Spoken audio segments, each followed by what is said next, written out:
अस्सलाम वालेकुम नाज़रीन, आए नज़र डालते हैं देश और दुनिया के खबरनामे पर।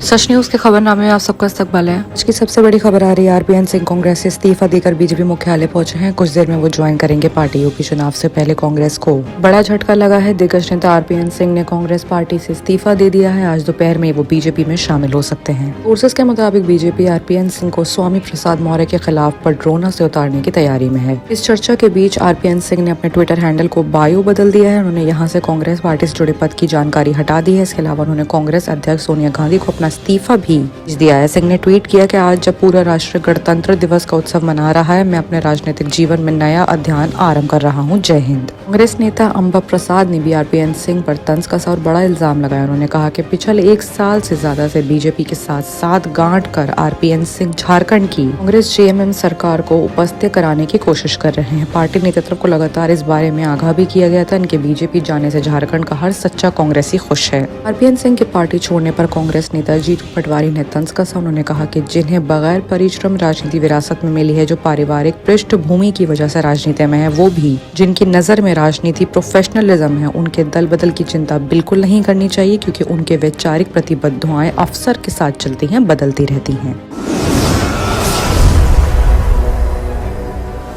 वहीं अगर गणतंत्र दिवस की बात करें तो दिल्ली सचिवालय पर आज दिल्ली सरकार गणतंत्र दिवस समारोह के आयोजन कर रही है। दिल्ली के मुख्यमंत्री अरविंद केजरीवाल ने साथ में कार्यक्रम की शुरुआत की। इसके बाद अरविंद केजरीवाल ने संबोधित भी किया। केजरीवाल ने अपने संबोधन में दिल्ली में कोरोना के मौजूदा स्थिति को लेकर सरकार के कामकाज का ब्यौरा किया। उन्होंने पूरे भाषण में बाबा साहब अम्बेडकर और भगत सिंह के विचारों और उनके जीवन के बारे में बात की। उन्होंने कहा है कि दिल्ली सरकार इन दोनों को दिखाए रास्ते पर ही आगे बढ़ेगी। इसके साथ ही अरविंद केजरीवाल ने ऐलान भी किया है कि अब दिल्ली के सभी सरकारी दफ्तरों में बाबा साहब अम्बेडकर और भगत सिंह की तस्वीरें लगाई जाएंगी। किसी भी मुख्यमंत्री और नेता की तस्वीर नहीं लगेगी। दिल्ली में कोरोना की मौजूदा स्थिति पर अरविंद केजरीवाल ने कहा है कि दिल्ली नहीं, पूरी दुनिया पिछले 2 साल से कोरोना से जूझ रही है। देश में तीसरी लहर चल रही है, जबकि दिल्ली में 5वीं लहर है। ये बाहर में आया वायरस है। दिल्ली ने सबसे ज्यादा झेला है। इंटरनेशनल फ्लाइट दिल्ली में ज्यादा आती है, इसलिए सबसे पहले मार दिल्ली वालों ने झेली है। लेकिन जिस धैर्य के साथ इस महामारी का सामना किया है, वो काबिले तारीफ है। कोरोना जब बढ़ता है तो पाबंदियां लगानी पड़ती हैं और इससे लोगों को तकलीफ होती है, लेकिन आप भरोसा रखिए, हम उतनी ही पाबंदी लगाते हैं जितनी जरूरत होती है। आपकी रोजी रोटी ना खराब हो, उसका ध्यान रखते हैं। अगर बात महाराष्ट्र की करें तो महाराष्ट्र में एक बड़ा हादसा सामने आ रहा है। वर्धा में बर्थडे से लौट रहे मेडिकल स्टूडेंट्स की कार नदी में गिर गई। 7 लोगों की मौत हो गई। इनमें भाजपा विधायक का बेटा भी शामिल था। महाराष्ट्र के वर्धा में मंडे को देर रात एक सड़क हादसे में मेडिकल के 7 स्टूडेंट्स मौत के घाट उतर गए। मरने वालों में भाजपा विधायक का बेटा रहंग दाले के बेटे आविष्कार रहंग दाले भी शामिल है। दुर्घटना सेलसुरा के पास पुल पर हुई है। 7 स्टूडेंट्स एक कार में सवार थे और खाना खाकर ढाबे से लौट रहे थे। ब्रिज पर कार के आते ही वो पूरी तरह से डिसबैलेंस हो गए। ब्रिज के हिस्से को तोड़ते हुए 40 फीट गहरी नदी में कार गिर पड़ी। एसपी वर्धा प्रशांत होलकर ने बताया कि दुर्घटना के बारे में स्थानीय नागरिकों ने देर रात बताया। इसके बाद पुलिस टीम मौके पर पहुंची और रेस्क्यू शुरू किया। सभी मरे हुए लोगों की उम्र 25 से 35 साल तक के बीच में बताई जा रही है। ये सभी स्टूडेंट्स सागवी मेघे मेडिकल कॉलेज के स्टूडेंट्स रहे हैं। हादसा में मरने वाले सभी स्टूडेंट्स हॉस्टल में रह रहे थे। हॉस्टल में रात 10 बजे अटेंडेंस ली जाती है। इनके हॉस्टल में नहीं मिलने पर वार्डन के परिजनों ने इसकी जानकारी फोन से दी। एक परिजन ने वार्डन को बताया कि बर्थडे पार्टी में वो स्टूडेंट्स गए हैं। देर रात तक स्टूडेंट्स के हॉस्टल में नहीं आने से उनके सीनियर्स भी परेशान थे। आखिरकार ट्यूसडे को तड़के स्टूडेंट्स को उनके मौत की खबर मिली। प्रधानमंत्री नरेंद्र मोदी ने इस हादसे पर दुख जताते हुए सोशल मीडिया पर लिखा है कि महाराष्ट्र के सेलसुरा के पास हुए हादसे में लोगों की मौत से मैं बहुत दुखी हूँ। दुखी इस घड़ी में मेरी संवेदनाएं उनके साथ हैं, जिन्होंने अपनों को खोया है। मैं प्रार्थना करता हूँ कि जो घायल हुए हैं वो जल्द स्वस्थ हों। केंद्र की ओर से सभी मरने वालों को 2-2 लाख रुपए देने का ऐलान उनकी फैमिली में किया गया है।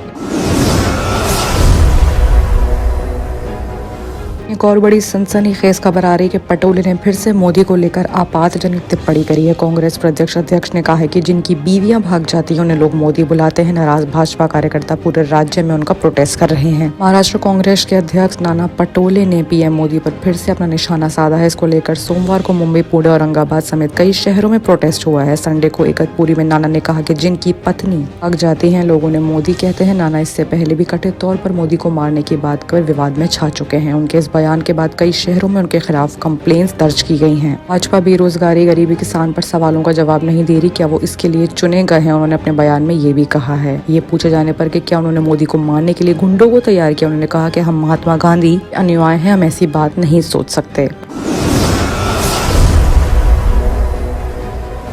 आइए बात करते हैं इंटरनेशनल खबरों की, जहां पर सबसे बड़ी खबर आ रही है इंडोनेशिया से, जहां पर 2 गुटों की लड़ाई का जानलेवा नतीजा देखने को मिला है। इंडोनेशिया के नाइट क्लब में आग से 19 लोगों की मौत हो गई है। शराब पीने के बाद लोगों पर घटना को अंजाम देने का इल्जाम आया है। इंडोनेशिया के एक नाइट क्लब में थर्सडे को तड़के आग लगने से 19 लोगों की मौत हो गई। शुरुआती जानकारी के मुताबिक इस नाइट क्लब में लोग शराब पी रहे थे। इस दौरान 2 गुटों में झगड़ा हो गया। इसी दौरान किसी ने वहां पर आग लगा दी। पुलिस ने मारे गए लोगों के बारे में जानकारी दी है, लेकिन ये नहीं बताया कि हादसे के पीछे आखिर क्या है। ये हादसा पश्चिमी प्रांत पापुआ में हुआ है। पुलिस ने कहा है कि सोमवार रात कुछ लोग इस नाइट क्लब में पार्टी करने के लिए पहुंचे। यहाँ पहले से ही कई लोग मौजूद थे। इसी दौरान इनके बीच आपस में किसी बात पर विवाद हुआ। इसके बाद नाइट क्लब में आग लग गई। मंगलवार सुबह पुलिस ने यहाँ से 18 डेड बॉडीज बरामद की हैं। पुलिस इस इलाके और नाइट क्लब के बाहरी हिस्से में लगे सीसीटीवी फुटेज की जांच कर रही है, ताकि ये पता लग सके कि घटना के पीछे किन लोगों का हाथ है। आग से नाइट क्लब पूरी तरह से तबाह हो गया है। यहीं कई बार दूसरे देशों के लोग भी आते हैं। अब तक ये साफ नहीं हो सका है कि हादसे में किसी विदेशी की मौत हुई है या नहीं। हादसे के बाद इलाके में काफी तनाव है, इसलिए यहाँ पुलिस के साथ ही मिलिट्री को भी तैनात किया गया है। हथियारों और संगतियों की तलाशी के लिए प्रोग्राम चला दिया गया है। पुलिस ने कहा कि पूरी जांच के बाद ही विस्तार से जानकारी दी जाएगी।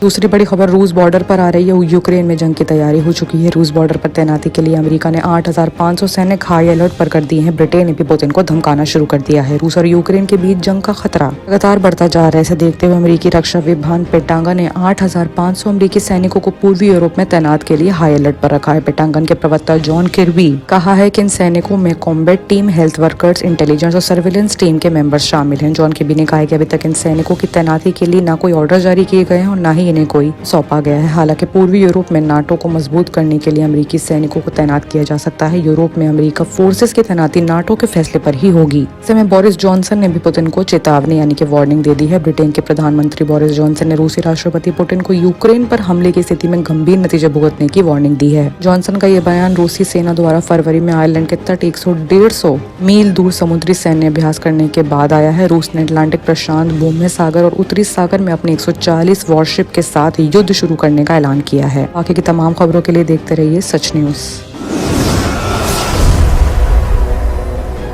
जर्मन 10 हॉस्पिटल ऑर्थोपेडिक से मुताल्लिक हर मरीज यहाँ शिफायाब। इनाम याफ्ता doctor Mir Jawad Jar Khan, senior orthopaedic surgeon, advance operation theatre, ICU, digital X-ray, laboratory, physiotherapy, pharmacy, sharing और प्राइवेट रूम्स, लेडी डॉक्टर्स और डॉक्टर अर्जुमन सुल्ताना गैनाकोलॉजिस्ट की खिदमात हासिल। वाजबी फीस और मुकम्मल सहूलियात से हजारों मुतमईन। एम्बुलेंस से आरास्ता German 10 orthopaedic hospital, pillar number 150, Attapur, Hyderabad.